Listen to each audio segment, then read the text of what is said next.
ಯಮಧರ್ಮ ಮಹಾರಾಜನಕ್ಕೆ ದೇವಸ್ಥಾನ ಇದೆಯಾ? ಈ ಪ್ರಶ್ನೆಗೆ ಉತ್ತರವೇನೆಂದರೆ ಇದೆ. ಈ ದೇವಸ್ಥಾನ ಎಲ್ಲಿದೆ ಅಂದರೆ ತಮಿಳುನಾಡಿನಲ್ಲಿ ತಿರುವಾರೂರು ಡಿಸ್ಟಿಕ್ನಲ್ಲಿ ಸ್ಟೀವಾಂಜಿಯಂ ಆ ಊರಲ್ಲಿ ಯಮಧರ್ಮ ರಾಜನಕ್ಕೆ ಸಪ್ರೇಟ್ ಒಂದು ದೇವಸ್ಥಾನ ಇದೆ. ಸಪ್ರೇಟ್ ಅಂದರೆ ಶಿವನ್ ಟೆಂಪಲಲ್ಲಿ ಫಸ್ಟು ಮರ್ಯಾದೆ, ಫಸ್ಟು ಪೂಜೆ ಅವರಿಗೆ.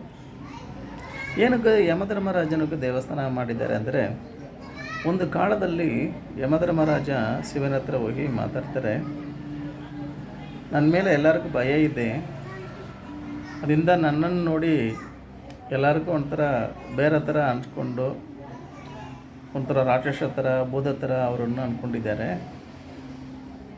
ನಾನು ನೀವು ಕೊಟ್ಟಿದ್ದ ಕೆಲಸಗಳನ್ನು ಮಾತ್ರ ಮಾಡ್ತೀನಿ, ಅದಕ್ಕಾಗಿ ನನಗೂ ಯಾರು ಪೂಜೆ ಮಾಡಲ್ಲ, ನನಗೆ ಮರ್ಯಾದೆ ಕೊಡಲ್ಲ, ನನಗೊಂದು ದೇವರ ಥರ ನನ್ನನ್ನು ಯಾರು ಮನಸ್ಸಲ್ಲಿ ಪ್ರಾರ್ಥನೆ ಮಾಡಲ್ಲ. ಆ ಕಾರಣದಿಂದ ನನಗೆ ನೀವು ಒಂದು ವರ ಕೊಡಬೇಕು, ನನ್ನನ್ನು ಕೂಡ ದೇವರ ಥರ ಈ ಜನಗಳಿಗೂ ಪೂಜೆ ಮಾಡೋಕ್ಕೆ ಒಂದು ಶಕ್ತಿ ಕೊಡಬೇಕು, ನನಗೊಂದು ಶಕ್ತಿ ಈ ಸ್ಥಾನ ಕೊಡಬೇಕನ್ನು ಹೇಳ್ತಾರೆ ಅವರು.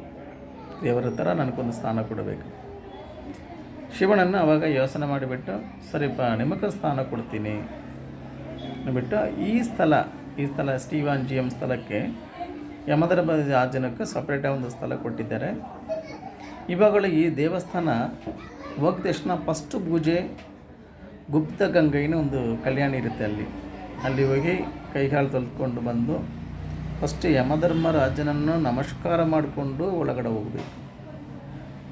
ತುಂಬ ಶಿವನ ದೇವಸ್ಥಾನದಲ್ಲಿ ಗಣಪತಿ, ನಂದಿ, ದ್ವಾರಪಾಲಕರು ನೋಡಿಕೊಂಡೇ ನಾವು ಶಿವನ ನೋಡ್ತೀವಿ. ಈ ಸ್ಥಳದಲ್ಲಿ ಮಾತ್ರ ಯಮಧರ್ಮ ರಾಜನನ್ನು ನೋಡಿ ಅವರು ಆಶೀರ್ವಾದ ತಗೊಂಡು ಅದು ನೆಕ್ಸ್ಟೇ ಒಳಗಡೆ ಹೋಗಬೇಕು. ಇಲ್ಲಿ ಯಮಧರ್ಮರಾಜನೇ ಜೀವಂತವಾಗಿರೋಕ್ಕೆ ಆಶೀರ್ವಾದ ಮಾಡ್ತಾನೆ. ಆಗ ಆಯುಷ ಆರೋಗ್ಯ ಕೊಟ್ಟಿರೋದು ಯಮಧರ್ಮರಾಜ.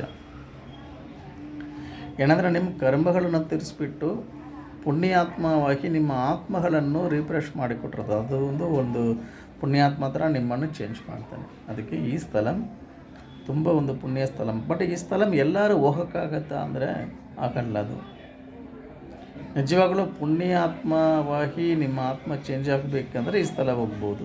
ನಾರ್ಮಲಾಗಿ ಎಷ್ಟೋ ಜನ ಟ್ರೈ ಮಾಡಿ ಆ ಸ್ಥಳ ಹೋಗೋಕ್ಕಾಗಿಲ್ಲ, ವಾಪಸ್ ಬಂದಿದ್ದಾರೆ. ಅಷ್ಟು ಒಂದು ಶಕ್ತಿ ಇರೋ ಒಂದು ಪುಣ್ಯ ಸ್ಥಳ ಈ ಸ್ಟೀವಾಂಜಿಯಂ. ಇಲ್ಲಿರೋ ಗಂಗಾ ಕಲ್ಯಾಣಿ ಬಂದು ಇದು ಗುಪ್ತ ಗಂಗಾನ ಹೇಳ್ತಾರೆ. ಆಗ ಗಂಗೆಯನ್ನು ಬಂದು ಇಲ್ಲಿ ನಮಸ್ಕಾರ ಮಾಡಿಕೊಂಡು ಹೋಗ್ತಾರೆ, ಸ್ನಾನ ಮಾಡಿ ಪೂಜೆ ಮಾಡ್ಕೊಂಡು ಹೋಗ್ತಾರೆ. ಏನಂದರೆ ಅವ್ರಿಗೂ ಇರೋ ಕರ್ಮಗಳು ತೀರ್ಸೋಕ್ಕೆ ಈ ಸ್ಥಳ ಬಂದು ಹೋಗ್ತಾರೆ.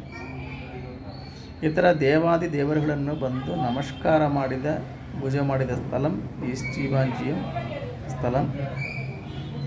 ಈ ಸ್ಥಳ ಹೋಗಿ ನೀವು ದರ್ಶನ ಮಾಡ್ತೀರಾ ಅಂದರೆ ನಿಮಗೂ ಖಂಡಿತ ಲೈಫಲ್ಲಿ ಸರ್ವ ಕಾರ್ಯಗಳು ಸಿದ್ಧಿಯಾಗುತ್ತೆ, ಆಯುಷ ಆರೋಗ್ಯ ಇಂಪ್ರೂವ್ಮೆಂಟ್ ಆಗುತ್ತೆ, ದೇಹ ಆರೋಗ್ಯದಲ್ಲಿ ಇಂಪ್ರೂವ್ಮೆಂಟ್ ಬರುತ್ತೆ, ಕೆಟ್ಟ ಶಕ್ತಿಯಿಂದ ಬರೋ ತೊಂದರೆಗಳು ಕಮ್ಮಿ ಆಗುತ್ತೆ, ನಿಮ್ಮ ಕರ್ಮಗಳು ಕಮ್ಮಿ ಆಗುತ್ತೆ. ಈ ಸ್ಥಳಕ್ಕೆ ಮಾತ್ರ ದೋಷ ಇಲ್ಲ, ಸೂದಕ ಇಲ್ಲ. ಈ ಸ್ಥಳ ಹೋಗಿ ದರ್ಶನ ಮಾಡಿದವರಿಗೂ ಎಲ್ಲ ರೀತಿಯಲ್ಲೂ ಒಳ್ಳೆಯದಾಗುತ್ತೆ. ಓಂ ನಮಃ ಶಿವಾಯ.